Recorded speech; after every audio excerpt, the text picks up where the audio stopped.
Here you go, Ron. All right.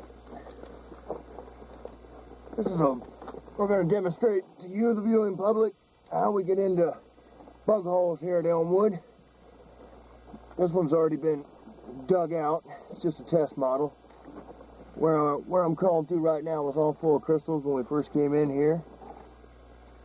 Took us about 2 or 3 nights to strip everything from about the back of my feet back here, right up here to this hump. And then where you, the public, are sitting is a pretty big room. And had quite a bit of material in it. About 6 or 7 chicken boxes worth. And everything had to be drug out through this little opening that I'm coming through right now. At least trying to. But you can see after about a week of this, you get a pretty good tore up tummy.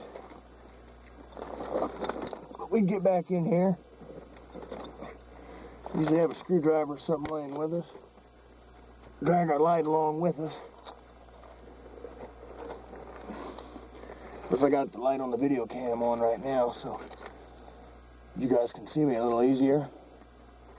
But you sit here like this. You can be looking around. Get your screwdriver in here.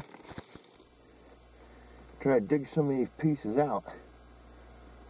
Actually, this isn't a bad calcite still left here.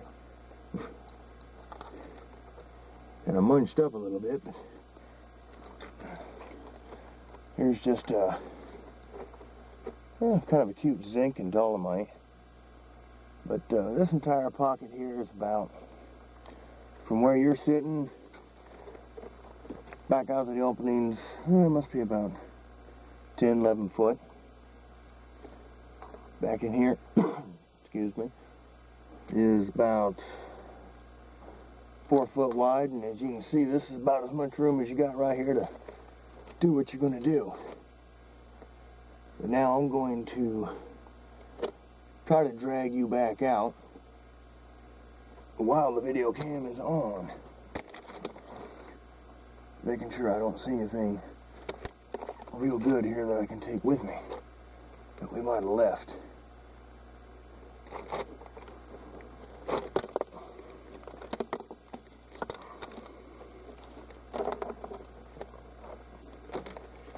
All right.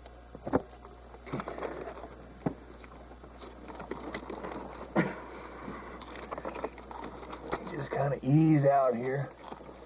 We don't want the tummy getting too ripped up tonight. I've been staying pretty healed up here this last week.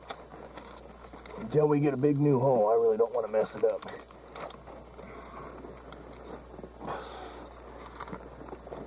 But this is the same thing we'd do if we'd have a specimen. We just hold it up here in our hands and just inch our way back. And you know, when you got a good specimen, you know, you can't hit anything on the way out or you'll damage it. So you gotta be real careful. Of course, usually you don't have a bright light shining in your eyes.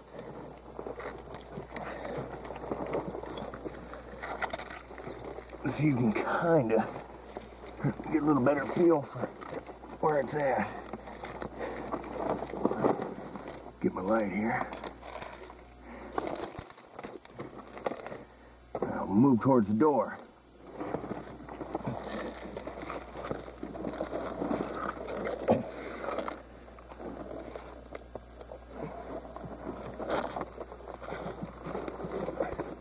My feet are working out right now.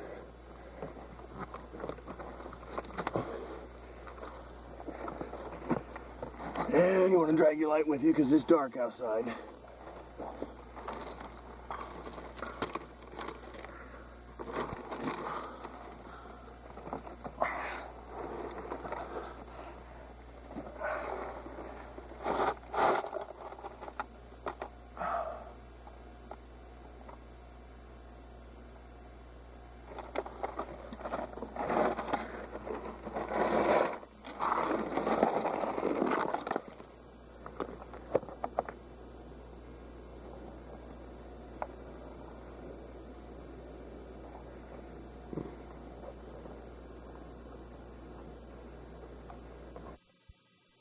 here's some of the pieces that came out of that hole that are just laying around it.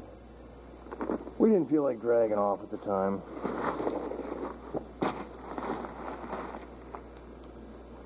Over here we got Rod Orton.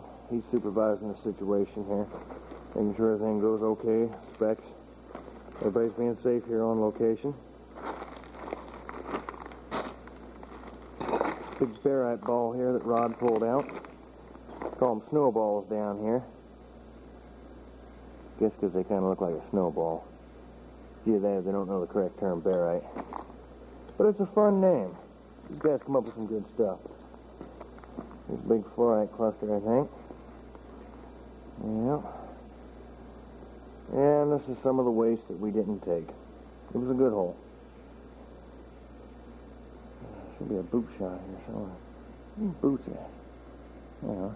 Hey. Want to say hi, Rod? Hi, Rod. Okay, smart ass. Always gotta do something funny, don't you? Put all the attention on yourself. Where we at, Rod? This is Elmwood. We're out in the North Country. Way up in the North Country. All right.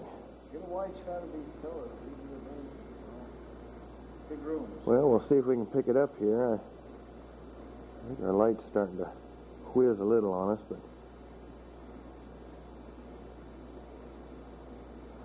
Yeah, this is a pretty big room here on the north end that this pocket's situated in, but that's about how it looked when we first rolled up on it, except it had a little bit of muck in the doorway, and people just passed on by it, never even thought twice about it.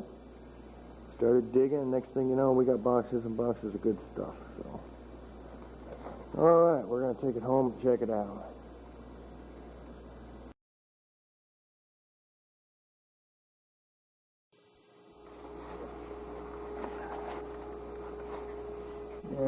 Here's Rod Orton, down in Elmwood on the road train, 1578 number 4. Getting ready to take you guys into this calcite pocket right behind him. Look how small that hole is. He's going to take you inside of it and show you the jaws of death without trying to get cut up himself. That's why he's putting on all this elbow and knee protection here. You know, we like to think that we're going to live another day to collect some rocks and things like that.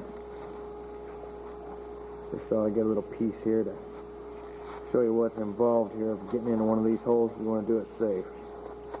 Those are nice new pads that Rod's got. After about 2 or 3 months down here, you get them through the water, drag them through a little bit of the hydrogen sulfide. They really start smelling ripe. You hate to be in a hole with yourself.